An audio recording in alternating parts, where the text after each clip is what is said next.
இன்று நாம் என்ன செய்கிறோம்னா வஜ்ராசனம் செய்ய போகிறோம். இது ரொம்ப ரொம்ப அற்புதமான ஒரு பயிற்சி.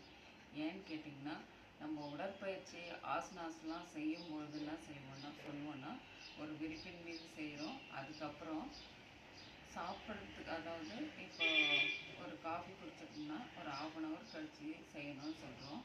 அப்படி இல்லாட்டி சாப்பிட்ட பிறகு 4 மணி நேரம் கழித்து தான் செய்கிறோன்னு சொல்லுவோம் இல்லைங்களா? அப்படி தான் செய்யணும், அதுதான் முறை. ஆனால் இந்த ஆசனாவுக்கு மிகப்பெரிய ஒரு சிறப்பு இருக்குது.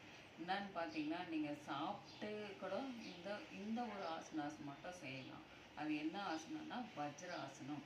இந்த வஜ்ர ஆசனம் எதுக்காக செய்கிறோம்? சாப்பிட்ட உடனே செய்யலாமான்னா, ஆக்சுவலாக சாப்பிடாத செய்கிறது தான் முறை.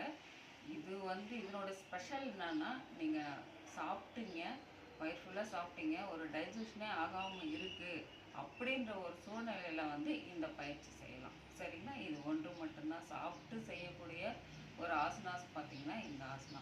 சரிங்களா? ஆனால் முறைன்னு பார்த்தீங்கன்னா என்ன செய்யணுங்க? சாப்பிடாம தான் செய்யணும். சாப்பிட்டீங்க ஏதோ ஒரு சூழ்நிலையில் அப்போ டைஜஷன் ஆகலாம், நீங்கள் பயிற்சி செய்யலாம். அது என்ன பயிற்சினா வஜ்ராசனம். என்ன ஆசனம்? இப்போ நம்ம அதை செஞ்சு காட்ட போகிறோம். ஃபஸ்ட்டு என்ன செய்யணும்னா, கால்களை 2 நீட்டிக்கிறீங்க. நீட்டிக்கிட்ட பிறகு என்ன செய்யணும்னா, இடது காலை மடக்கிடுங்க. மடக்கிட்டு இது மேலே கொஞ்சம் அப்படியே ஏறி உட்கார மாதிரி பார்த்துக்கோங்க. அதே போல் இதையும் மடக்கிடுங்க.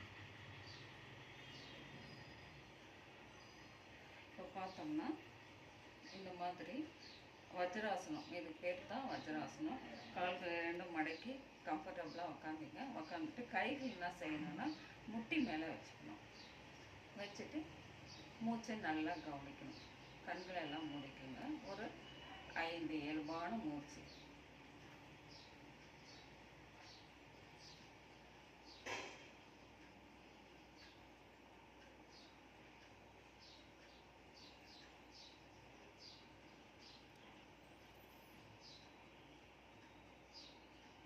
இப்போ என்ன செய்யணும்னா, இதே போல் நீங்கள் ஒரு 3 முறை செஞ்சிங்கன்னா போதும். ஒரு 5 நிமிடம் இல்லாட்டி 10 நிமிடம் இந்த மாதிரியே உக்காந்திங்கன்னா உங்களுக்கு சொன்னேன் இல்லைங்களா, டைஜஷன் ஈஸியாக ஆகிடும். இது ஏன் வஜ்ராசனம்? வஜ்ரம் எப்படி இருக்குதோ அதே போல் நம்மளோட உடல் அமைப்பு இருக்கும் இல்லைங்களா, அந்த மாதிரி நம்ம உக்காந்துட்ருக்கோம்.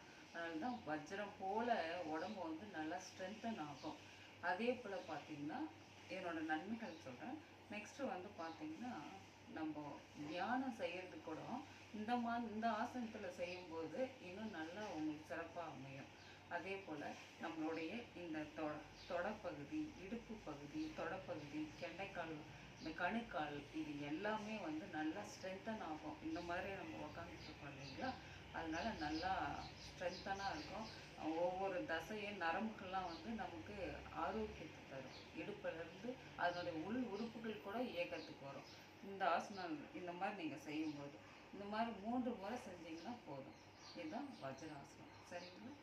இதே போல் செஞ்சு நீங்கள் பயனடையுமாறு கேட்டுக்கொள்கிறேன். நன்றி. வாழ்க வளமுடன்.